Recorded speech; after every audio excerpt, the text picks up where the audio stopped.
Chers compatriotes sénégalais, chers compatriotes africains, nous nous réjouissons de pouvoir vous retrouver dans le cadre de ce point de presse qui doit nous permettre d'aborder un certain nombre de thématiques. Vous savez très bien que c'est le premier point de presse que nous animons depuis pas mal de temps. L'essentiel de nos sorties médiatiques se faisait dans le cadre de la coalition Yewwi Askan Wi et quelques rares fois dans le cadre de l'intercoalition Yewwi Askan Wi Wallu Sénégal. Nous faisons ce point de presse évidemment que nous considérons important pour orienter ou réorienter un certain nombre de nos priorités et les partager avec nos militants, nos sympathisants de tous bords, le peuple sénégalais, mais également tous ceux qui, à travers l'Afrique, suivent, s'intéressent à ce que nous faisons et encouragent tous les jours. Nous sommes sortis des élections, d'une série d'élections d'ailleurs, élections locales suivies des élections législatives, qui ont consacré plus qu'une percée de l'opposition, une nette victoire de l'opposition malgré les fraudes, malgré les bourrages d'urnes, malgré les manœuvres de l'administration en charge de l'élection et du Conseil constitutionnel pour éliminer des listes. Malgré tout cela, il est unanimement reconnu que l'opposition a nettement et largement gagné ces deux élections. Nous en rendons grâce à Dieu et nous remercions le peuple sénégalais pour cette confiance placée à notre action. Mais il faut savoir avancer dans les deux sens. S'il s'agit d'élections stricto sensu, on a fermé la double page électorale des locales et des législatives. Évidemment, il nous faut gérer les conséquences de ces élections. Mais s'il faut parler d'élections stricto sensu, il nous faut nous orienter désormais vers l'étape cruciale, extrêmement importante, de l'élection présidentielle de février 2024. Il faut gérer, c'est vrai, les conséquences des élections passées. Et c'est pourquoi nous avons décidé de lancer le réseau des élus locaux de l'opposition, le REL, qui frayera sa voix en dehors de l'Association des maires du Sénégal, qui est une succursale de Macky Sall. Nous allons, dans les tout prochains jours, mettre en place ce réseau. Nous sommes juste en train de terminer les derniers réglages. Mais également, nous allons organiser des séances, en principe à partir du 25 à venir, des séances de formation et de concertation avec l'ensemble de nos députés pour les préparer à aborder la législature à venir. Nous avons beaucoup travaillé à identifier énormément de projets de loi dans tous les segments, dans tous les domaines, qui seront déposés sur la table de l'Assemblée nationale dès que l'Assemblée sera installée, compte tenu de la session budgétaire qui va démarrer immédiatement après l'installation de l'Assemblée d'ailleurs. Nous avons également identifié un certain nombre de scandales sur lesquels il faudra impérativement exiger la mise en place de commissions d'enquête parlementaire. Personnellement, j'ai beaucoup travaillé lors des 5 années passées en tant que député. Tout ce que vous voyez, c'est des questions écrites au gouvernement sur toutes les thématiques. On a tantôt parlé, en tout cas ces derniers temps, du scandale de la Poste. J'ai ici la question écrite que j'avais adressée au gouvernement et les réponses, très insuffisantes d'ailleurs, qui m'ont été adressées. Nous voulons que nos députés continuent ce travail. l'améliorent et nous serons là pour travailler tous les jours avec eux pour que les Sénégalais sachent enfin à quoi peut servir une Assemblée nationale. C'est l'engagement que nous avions pris lorsque nous sillonnions le Sénégal pour faire campagne et cet engagement, nous allons le tenir, s'il plaît à Dieu. Nous sommes sortis de ces élections avec le constat d'une fraude massive pour arriver à une majorité à un député, c'est-à-dire une non-majorité. Parce qu'une majorité, un pays ne peut pas fonder son équilibre sur un député. C'est illusoire, c'est de l'utopie. Même une majorité de 10 députés n'est pas une majorité. Donc, cette Assemblée nationale sera l'Assemblée nationale, même si elle promet d'être probablement assez courte, mais elle promet d'être l'Assemblée nationale la plus intéressante que les Sénégalais auront à vivre. Elle sera une vraie Assemblée nationale, nous vous le promettons. Nous sommes sortis de ces élections en prenant la décision de ne pas introduire un recours devant le Conseil constitutionnel. Parce que déposer un recours devant le Conseil constitutionnel, c'est déposer un recours devant Macky Sall, simplement. Il n'y a aucune différence. Nous n'allons pas crédibiliser une institution qui s'est mise à la solde du pouvoir exécutif pour charcuter les listes de l'opposition, pour décider de qui doit être candidat et qui probablement s'apprête à jouer le rôle de validation d'une hypothétique troisième candidature de Macky Sall. Et nous avons considéré que cette page, elle est tournée. Nous allons en gérer les gains, comme je l'ai dit, mais il faut résolument s'orienter vers l'avenir. Et l'avenir, c'est les 18 mois qui nous séparent de l'élection présidentielle de février 2024. J'ai tantôt rappelé en Wolof que nous sommes membres de la coalition Yewwi Askan Wi. Nous réaffirmons notre ancrage à cette coalition Yewwi Askan Wi. J'ai rappelé ce qui nous lie à cette coalition Yewwi Askan Wi. Je n'ai pas besoin de reprendre tous ces points puisque le document sera publié. J'ai rappelé également que nous sommes membres de l'intercoalition Yewwi Wallu qui est majoritaire sociologiquement, politiquement et électoralement dans ce pays. Et nous continuerons à être un membre très actif et fidèle aux engagements que nous avons pris. J'ai rappelé tantôt les engagements que nous avons pris. En quoi ces engagements nous lient et quelles sont les plages de liberté laissées à chacun des membres de cette coalition par rapport à la définition de ces stratégies et aux options à faire sur le plan politique. Mais nous ouvrons une nouvelle page qui n'a jamais été fermée en réalité, mais qui va prendre le dessus sur toutes les autres, c'est-à-dire, je le rappelle encore, les 18 mois qui nous séparent du départ de Macky Sall de la présidence de la République du Sénégal. Chers compatriotes, chers amis africains, je veux vous dire que ces 18 mois ne seront pas de tout repos. Ces 18 mois seront extrêmement chargés.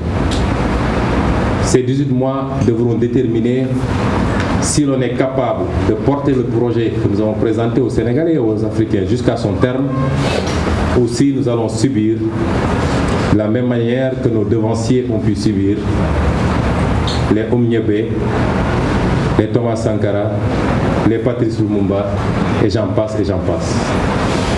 Nous sommes à cette étape fatidique d'un projet panafricain, d'un projet souverainiste que nous assumons sans complexe. En face, nous aurons une adversité et une inimité qui atteindra un niveau jamais égalé, qui a déjà dépassé tout ce qu'on a connu dans ce pays, mais qui atteindra dans les prochaines semaines, les prochains mois, un niveau jamais égalé. Et c'est pourquoi j'ai voulu parler aux militants, aux sympathisants, à tous ceux qui sont épris de justice, de démocratie, mais de changement fondamental, qualitatif, de changement structurel, adossé, basé sur l'impérieuse nécessité de recouvrer notre souveraineté absolue. notre indépendance réelle à tous ceux qui sont épris de ces valeurs, de ces objectifs, nous lançons un appel et nous présentons une feuille de route. Cette feuille de route, elle est importante parce qu'elle se dessine par rapport à cet objectif. Elle doit commencer par un postulat. Plus qu'un postulat, par l'affirmation d'un principe. Ce principe, c'est que moi, Ousmane Sonko, s'il plaît à Dieu, et si mon parti le veut, parce que nous avons des règles d'investiture au sein du parti, je suis candidat à l'élection présidentielle de février 2024. Je crois n'avoir pas besoin de démontrer la légitimité de cette candidature. De tous ceux qui avaient participé à l'élection présidentielle de 2024 en tant qu'opposant, de 2019 en tant que candidat de l'opposition, des 4 candidats de l'opposition, je suis le seul à être encore opposant au régime de Macky Sall. Vous savez ce qu'il est advenu des 2 autres qui ont préféré rejoindre le mangeoire alors qu'ils avaient avec nous signé un document au lendemain de l'élection pour réfuter toute légitimité de Macky Sall. Le 3e a préféré déclarer abandonner définitivement la politique. Je n'ai pas besoin de démontrer la légitimité de cette candidature parce que tous les Sénégalais qui suivent avec nous, qui sillonnent le pays avec nous, savent la relation que nous avons avec le peuple sénégalais. Une très grande partie du peuple sénégalais. Faite de confiance, faite d'affection, faite surtout d'espoir, non pas par rapport à notre personne, qui n'est pas importante, mais par rapport au projet que nous portons avec un parti politique, avec des alliés, avec des sympathisants, mais avec même au niveau international, énormément d'initiatives similaires. Nous n'avons pas besoin de démontrer cette candidature parce que simplement, c'est le contraire qui aurait étonné tous les Sénégalais. Et par rapport à cette candidature, la feuille de route, elle est très simple. Je veux dire aux militants et aux militantes, et singulièrement à ceux qui s'agitent souvent sur le terrain ou dans les réseaux sociaux, d'orienter tous leurs efforts, de consacrer toute leur énergie à travailler sur le terrain, à enrôler les jeunes primo-votants pour qu'ils aillent massivement s'inscrire sur les listes électorales, à implanter des cellules partout dans le pays, dans les moindres recoins, tous les quartiers, les villages, les hameaux, les bourgs, d'implanter le parti dans toutes les parcelles du territoire national. Ce qui est déjà le cas, mais il faut renforcer la massification. Je leur demanderai de se mettre à la hauteur des enjeux. Il nous faut beaucoup de maturité, beaucoup de responsabilité. Que Macky Sall qu'on lui ait servi du fognon au Mali ou pas n'est pas un débat pour nous. Ce n'est pas important. Que tel ait insulté Sonko ou tel ait diffamé Sonko n'est pas important. Restons focus sur le projet et sur les étapes à franchir pour pouvoir appliquer ce projet et montrer aux Sénégalais qu'on peut gérer autrement et avoir des résultats. Et pour cela, c'est le travail de terrain d'abord. C'est la sensibilisation, c'est la formation tous les jours. Et c'est cela qu'on attend des militants et des militantes de ce parti. C'est renforcer l'appareil électoral, la machine électorale. Nous donner tous les moyens d'être présents un peu partout. Parce que vous savez bien que ce qui s'est passé dans le Fouta, c'est parce qu'on n'a pas pu être présent dans les bureaux de vote, dans la majorité des bureaux de vote, parce que nos représentants ont été soit menacés, soit corrompus. Et quand il n'y a pas de représentants de l'opposition, bonjour les dégâts. Je peux vous dire que ce qui s'est passé dans le Fouta ne se passera plus. Que nous avons pris, nous sommes en train de prendre toutes les dispositions et ça ne se passera plus, Inch'Allah. C'est ça le travail que nous attendons de vous. et non pas des débats stériles, puérils du matin au soir sur des insultes, des attaques contre-attaques. Ce n'est pas ça que nous attendons. Notre projet vaut plus et mieux que ça. Notre projet est un projet, j'allais dire, spirituel même. Il faut que les gens le comprennent comme ça. Nous ne faisons pas de la politique pour des positionnements ou pour de l'argent qu'on doit avoir. Nous faisons de la politique par conviction. Et parce que, en tant que croyants, musulmans, catholiques, religion traditionnelle, nous sommes convaincus que se mettre au service de sa société, se battre pour sa société, se faire insulter pour sa société, se faire emprisonner pour sa société, se faire tuer pour sa société est un acte d'adoration au même titre que la prière, le jeûne et tout autre acte d'adoration. C'est de cela qu'il est question. Et il ne faut pas qu'on vous induise à abandonner, à lâcher la proie pour l'ombre. Les petits débats, vous savez, leur technique, chaque jour ils allument des contre-feux. Chaque jour on sort de faux dossiers et les gens sont là à interroger. Sortez de ce terrain et restez focus sur le projet pour 2024. Et au-delà du travail de terrain auquel nous appelons, il y a également un travail de vigilance. Parce que ma conviction, elle est nette, que personne n'est mieux placé que nous pour gagner l'élection présidentielle de 2024. Je ne suis pas un utopiste, je ne suis pas un nombreliste, je suis quelqu'un de très posé sur ces questions. En 2019, quand les gens sont venus me voir pour me dire qu'on va gagner, je leur ai dit que c'est possible. Parce que, comme on dit, les desseins de Dieu sont insondables. Mais si je m'en fie simplement aux aspects factuels et pratiques, je crois qu'il nous faut nous fixer comme objectif de bien figurer, de marquer notre terrain, de montrer que nous sommes une force sur laquelle il faut compter, plus que de penser qu'on va gagner cette élection. Autant j'étais très prudent pour 2019, autant je le dis aujourd'hui. Et je le dis avec toute l'objectivité du monde, il n'y a personne de mieux placé que nous pour gagner l'élection présidentielle de 2024, s'il plaît à Dieu. Et c'est pourquoi il faut qu'on reste focus. Et c'est parce qu'ils en sont convaincus qu'ils ont décidé de mettre un frein à ce projet. Quand je dis il faut comprendre qu'il s'agit de Macky Sall et son régime, mais il faut comprendre également que c'est la France. Ils sont décidés. Mais le plus important, quand vous lisez la prolifération d'articles de médias français, de porte-voix officieux de l'Élysée, la première chose qu'il faut noter, c'est que tous conviennent maintenant qu'Ousmane Sonko peut être est potentiellement le prochain président de la République. Ce qui faisait ricaner il y a quelques mois en arrière.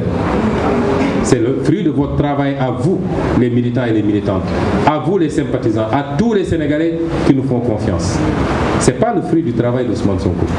Et c'est pourquoi vous ne devez pas accepter de faire tout ce travail pour rattraper ce qu'on avait perdu, pour effacer les rendez-vous manqués.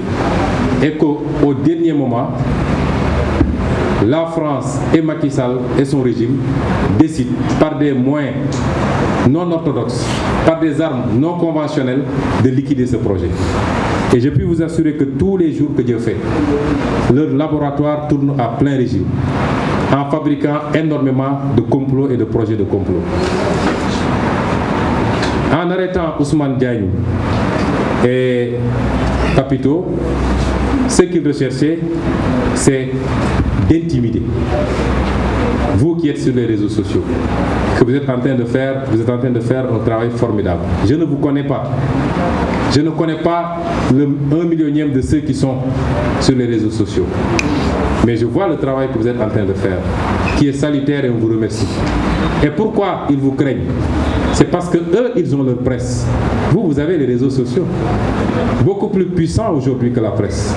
Ils peuvent continuer à soudoyer quelques patrons de presse, leur faire sortir n'importe quelle bassesse contre nous, mais ils n'auront jamais la force des réseaux sociaux. Et c'est pourquoi aujourd'hui, ils ont pris Ousmane Diagne, un père de famille, un brillant intellectuel qui n'a rien fait, Papito, pour des questions d'humour. Et sans que, paraît-il, d'après les avocats, des plaintes aient été déposées par soi-disant les quotidiens concernés, le procureur se constitue, lui, partie civile dans une question comme ça pour arrêter des gens. Ne vous y trompez pas, il pense pouvoir vous intimider. Il pense pouvoir frapper un coup de sorte que vous aurez peur de le faire, mais ils n'ont rien compris. Et ce travail va continuer et la mafia Kachikach va même bientôt sortir en quotidien tous les jours. En quotidien. En prenant un groupe qu'ils appellent farce spéciale, leur objectif, c'est de mettre la pression sur ces jeunes. Pas plus tard qu'hier, un des détenus a appelé mon chef de protocole. Et la semaine passée, c'était un autre détenu qui a appelé Serigne Cheikh Ndioro Mbacké de Touba pour dire que tous les jours, les gens viennent leur mettre la pression, pour leur dire de changer leur version et d'avouer leur lien avec moi, Ousmane Sonko, qui serait derrière, qui leur aurait donné de l'argent, qui aurait financé des activités subversives, ainsi de suite, ainsi de suite. Tous les jours, ils sont dans cette logique de fabrication de preuves, de mensonges pour pouvoir atteindre Ousmane Sonko. Le cas de François Mancabou. Je tiens d'un de ses proches conseillers qu'il lui a révélé avant sa mort les raisons qui ont conduit à sa torture et à sa liquidation, son assassinat tout simplement. Parce qu'ils ont voulu le contraindre à signer un procès-verbal par lequel il reconnaissait avoir des liens avec moi, qu'il serait le cerveau de ma sécurité, en tant qu'ancien commando, bien formé à beaucoup de choses, que lorsqu'il se déplaçait vers le sud du pays, en Casamance, c'était pour venir prendre des instructions auprès de moi, et que c'est l'un de mes proches gardes du corps, Momo, qui serait le link entre nous. Et vous comprendrez d'ailleurs bien pourquoi ils ont voulu profiter des malheureux événements de Thiès lors de la campagne pour cueillir Momo, qui est dans leur viseur. Ils sont venus jusqu'à Kolda nous amener une convocation pour Thiès. Malheureusement pour eux, ils nous ont amené Momo Kane. Moi, je n'ai pas de Momo Kane dans mon entourage, on a refusé de prendre. Ils sont dans cette entreprise quasi quotidienne. Et quand François Mancabou leur a dit que je ne signerai jamais ce PV, je ne connais M. Sonko ni de près ni de loin, à part le voir de temps en temps à la télé comme la majorité des Sénégalais. Je ne l'ai jamais rencontré, je ne lui ai jamais serré la main, je ne lui ai jamais parlé au téléphone. Mon éducation, mon ethnie et mon honneur de commando ne me permettent pas de faire ça. Ils ont commencé à le torturer jusqu'à ce que mort s'en suive. Je n'ai pas connu François Mancabou, mais je regrette de ne pas avoir eu à connaître cet homme d'honneur et de dignité, parce qu'il en manque aujourd'hui dans ce pays des hommes de ce genre. Et je dis à sa famille qu'il y a de quoi être fier de François Mancabou. Et aujourd'hui même, je me rendrai auprès de ses proches pour présenter les condoléances de notre parti, comme je me rendrai auprès des familles de tous les prisonniers politiques de Macky Sall. Je dis que Pastef a aujourd'hui 17 prisonniers politiques entre les mains de Macky Sall. 17. Pastef a 19 personnes qui ont été assassinées par Macky Sall et son régime de 2016 à ce jour-ci. C'est un record. Il n'y a aucune formation politique qui est autant suivie dans ce pays. Personne n'en parlera. Mais dès que Pastef sera le ton, vous entendrez les bien-pensants de ce pays nous parler de paix, de stabilité, de ceci et de cela. Ce que j'appelle l'hypocrisie, un terme que beaucoup n'aiment pas, mais je l'assume. C'est ça le pays. On est tout le temps assiégé, attaqué, diffamé, tué, emprisonné injustement. Personne n'en parle. Si Macky Sall était à genoux, s'il était dos au mur, vous entendrez des interventions de partout. C'est ça le pays, c'est ça le Sénégal. Mais nous ferons face, et c'est pour cela que je dis aux militants, par rapport aux machinations de Macky Sall, terrorisme, dossier terrorisme fabriqué par le procureur, dossier de rébellion, Ousmane Diatta fabriqué par le procureur, 94 milliards, ils sont allés saisir un cabinet français et j'en ai été informé immédiatement. Et ce qui est cocasse, pour des dossiers supposés privés, c'est les services consulaires eux-mêmes qui saisissent maintenant des avocats hors du pays. Parce que simplement ils savent qu'aucun avocat sérieux, aucun avocat normal dans ce pays ne va s'engouffrer dans des dossiers comme ça. de même que le dossier de viol imaginaire qui n'existe que dans la tête de Macky Sall. Ils se sont tellement menti qu'ils ont fini par croire à leur mensonge. Et c'est ça qui est dramatique dans le mensonge, justement.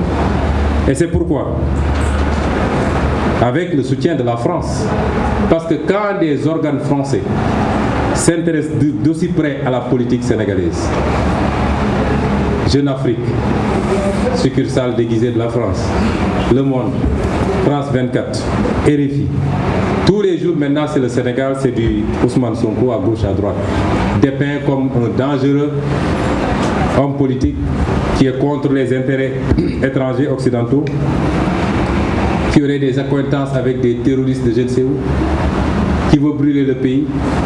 Et vous voyez le dernier article qui a été publié, on me dit que c'est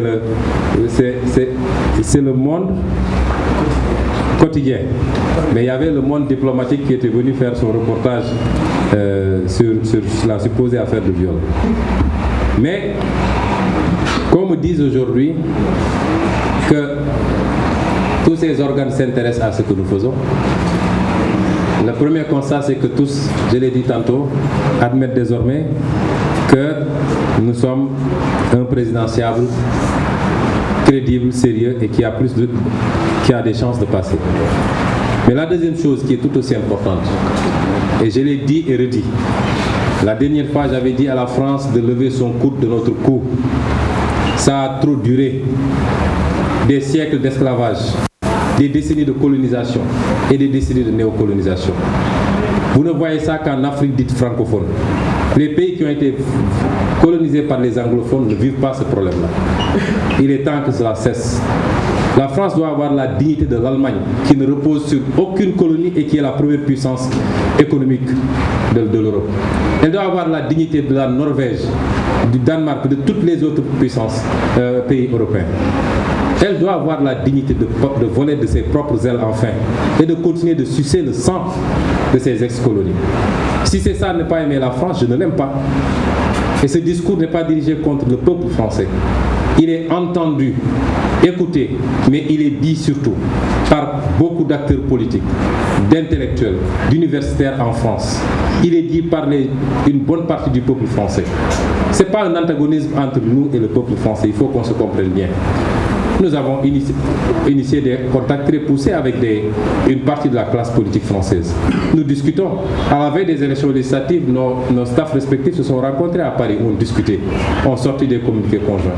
Nous n'avons pas un problème global avec la France. Mais nous tenons et nous défendrons notre souveraineté. Ce qui est en jeu et qui fait que la France s'agite, au point que dans certaines interventions, on essaie d'établir des liens entre nous et M. Vladimir Poutine. Je tiens à dire que nous n'avons de lien avec aucune puissance étrangère à ce jour. Aucune. Nous n'avons rencontré ou parlé à aucune puissance étrangère à ce jour. Nous ne sommes pas dans cette logique.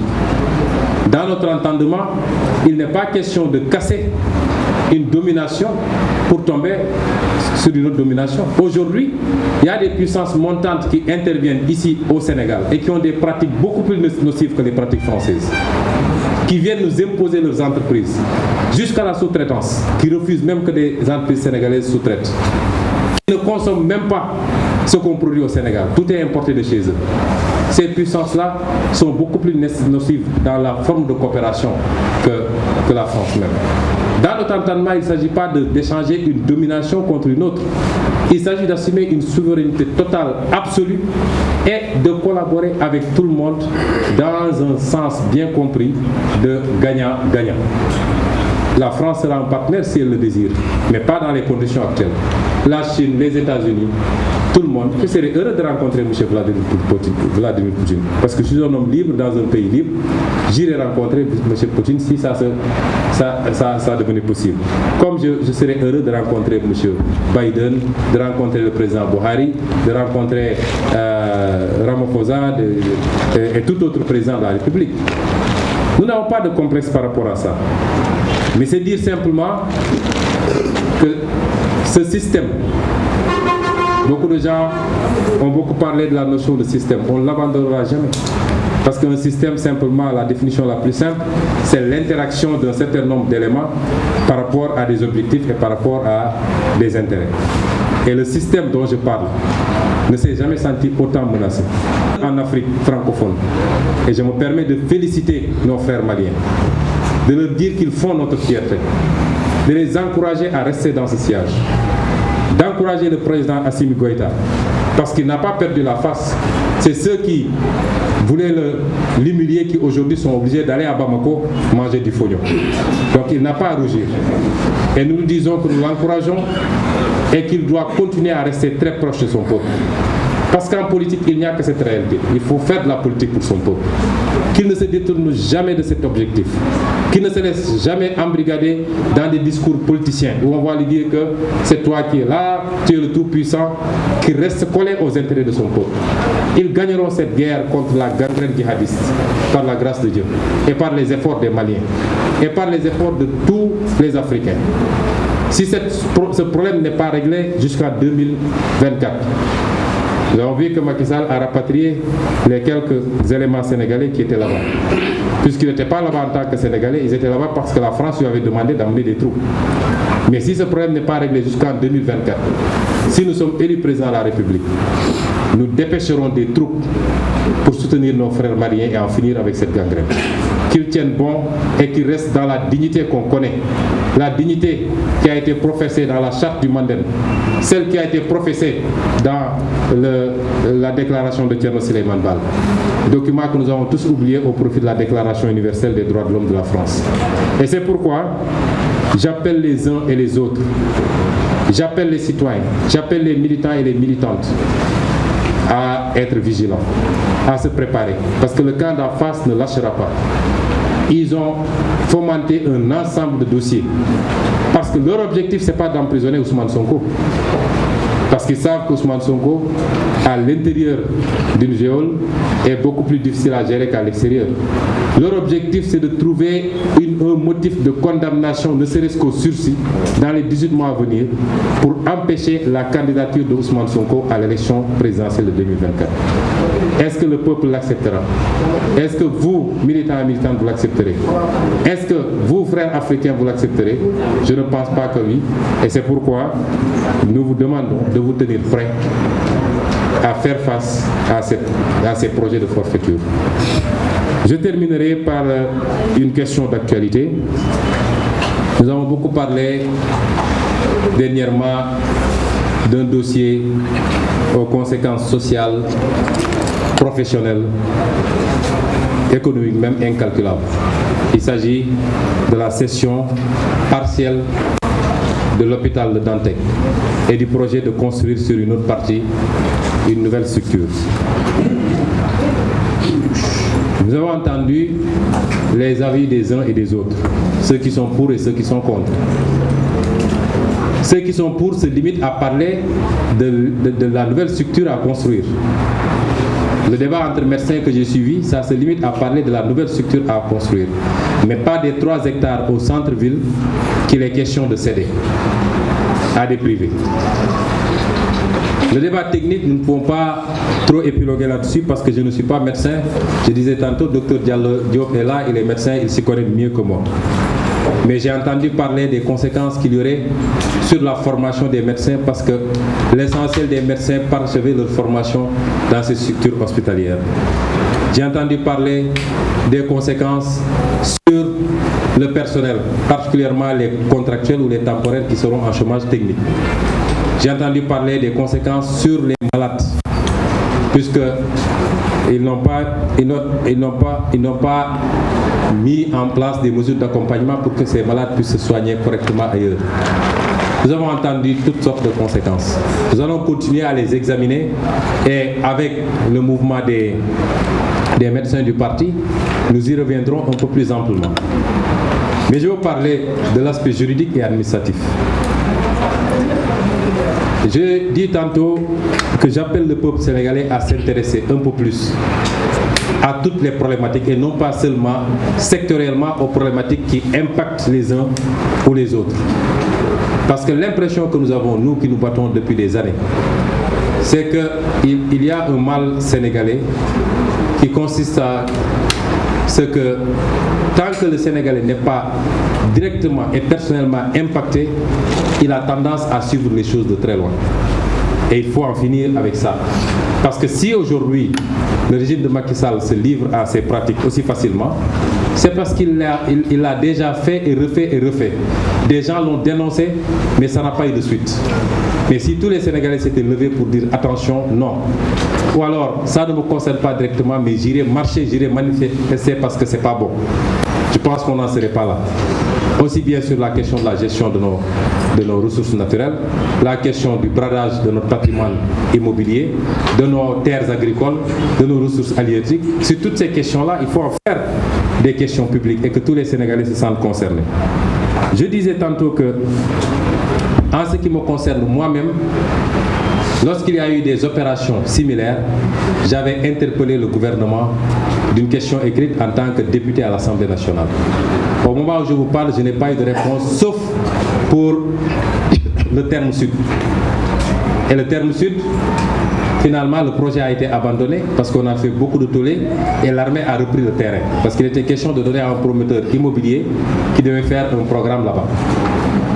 Mais pour toutes les autres problématiques que nous avons soulevées, dans cette question écrite par exemple, nous avions soulevé, et elle date de 2020, nous avions soulevé le cas des immeubles cédés. Il y a l'ancienne gare routière Pompier qui a été cédée à des Marocains. Et d'ailleurs, dans la question, je leur avais dit que le projet pour lequel ils avaient cédé, le projet s'appelle Cité de l'émergence. Les délais sont largement dépassés et jusqu'à présent, l'entreprise n'a pas livré les immeubles. Vous savez, quand on vend à une entreprise marocaine, si vous saviez le prix au mètre carré auquel on l'a vendu, n'importe quel privé sénégalais aurait pu acheter ça. Mais ils l'ont vendu à des Marocains. J'avais soulevé le cas également des immeubles de la SICAP qui sont derrière l'Assemblée nationale, qu'ils ont cédés à des politiciens. J'avais parlé des dossiers des immeubles qu'ils ont donnés en bail emphytéotique de 99 ans. Vous savez, quand vous avez un bail emphytéotique, vous pouvez aller hypothéquer l'immeuble, lever des fonds. N'importe quel d'entre vous, journalistes, on vous donne un bail emphytéotique sur un immeuble en plein vide. Vous allez dans une banque, vous levez 3 milliards, vous faites ce que vous voulez avec ce truc, parce que vous avez une garantie d'un foncier de 3 milliards. C'est comme ça qu'on enrichit des gens. Et c'est ça la pratique de Macky Sall. Donc, et j'avais soulevé également ces questions-là en le disant, l'immeuble Brière de Lise que vous avez donné à Sénéguindia, l'immeuble, le titre foncier 2683 rue Carnot que vous avez donné à Sénégal Hotel Invest, l'immeuble 5421 que vous avez donné rue Kléber que vous avez donné à Sénégal Global Solutions, ainsi de suite. Et j'avais demandé à ce qu'on nous édifie. Parce que j'avais rappelé dans la lettre que l'article 42 de la loi 76-66 du 2 juillet 1976 portant Code du domaine de l'État dispose que lorsqu'il y a du bâti sur un terrain de l'État, cet immeuble ne peut être vendu que sur autorisation de l'Assemblée nationale qui doit voter une loi. Et tout ce qui a été fait, il y a un décret pour les mises les bails, les baux qui ont été donnés, il y a un décret simplement du président de la République. Alors que en matière immobilière d'État, vous ne pouvez pas donner des baux qui dépassent 50 ans. Ils donnent pour 99 ans. C'est illégal. Et j'avais demandé à ce qu'on me donne 10. Moi, j'étais à l'Assemblée nationale. À aucun moment à l'Assemblée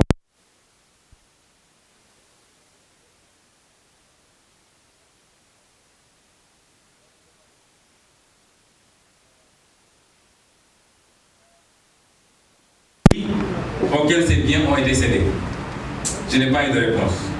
J'avais demandé, est-ce que les autres formalités prévues par la loi ont été respectées, notamment la publicité, l'adjudication, la conclusion de l'opération de cession par le gouverneur et l'établissement de l'acte par le directeur des domaines.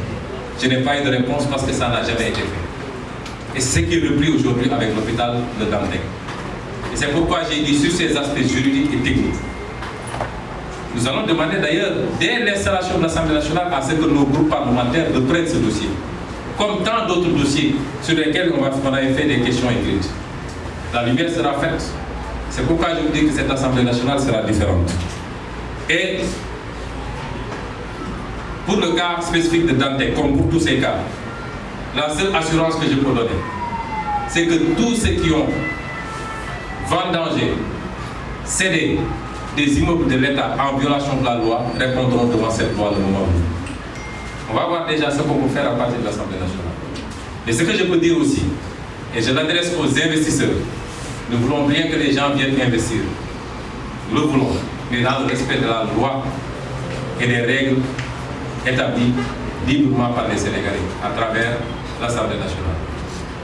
Toute acquisition qui aura été faite en violation de la loi, même si vous y construisez des gratte-ciel, seront annulées et restituées au peuple sénégalais au plus tard en 2024, c'est peut-être.